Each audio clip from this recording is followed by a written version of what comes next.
It was a beautiful morning on the island of Sodor. Thomas the Tank Engine's blue paint sparkled in the sunshine as he puffed happily along his branch line with Annie and Clarabel. He was feeling very pleased with himself.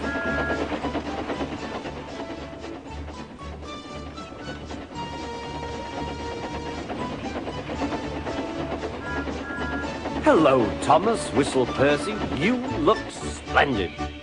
"Yes, indeed," boasted Thomas. "Blue is the only proper color for an engine." "Oh, I don't know. I like my brown paint," said Toby. "I've always been green. I wouldn't want to be any other color either," added Percy. Well, anyway, huffed Thomas, "blue is the only color for a really useful engine. Everyone knows that." Percy said no more. He just grinned at Toby. Later, Thomas was resting when Percy arrived.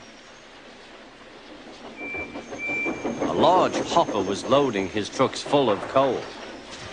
Thomas was still being cheeky. "Careful," he warned. "Watch out with those silly trucks." Go on, go on," muttered the truck. "And by the way," went on Thomas, "those buffers don't look very safe to me." The last load poured down. "Help! I'm choking!" cried Thomas. "Get me out!" Percy was worried, but he couldn't help laughing.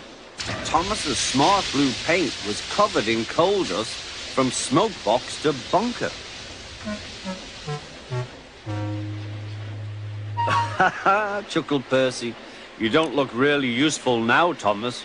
You look really disgraceful." "I'm not disgraceful," choked Thomas. "You did that on purpose. Get me out."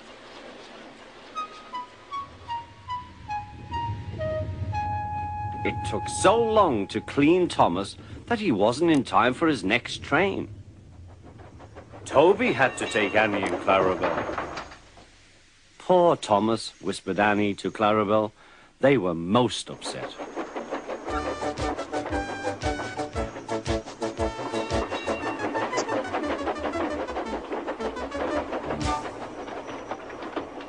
Thomas was grumpy in the shed that night.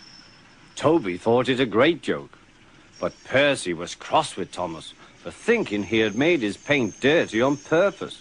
Fancy a really useful blue engine like Thomas becoming a disgrace to the Fat Controller's Railway. Next day, Thomas was feeling more cheerful as he watched Percy bring his trucks from the junction. The trucks were heavy and Percy was tired.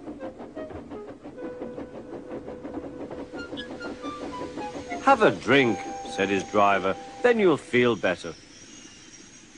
The water column stood at the end of the siding with the unsafe buffers. Suddenly, Percy found that he couldn't stop. The buffers didn't stop him either. "Oh!"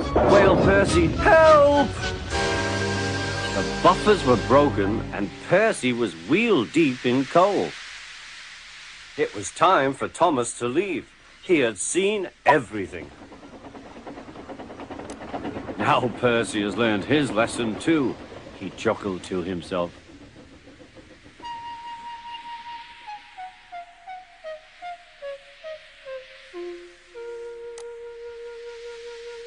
That night, the two engines made up their quarrel. "I didn't cause your accident on purpose, Thomas," whispered Percy. "You do know that, don't you?" "Of course," replied Thomas, "and I'm sorry I was cheeky. Your green paint looks splendid again, too. In future, we'll both be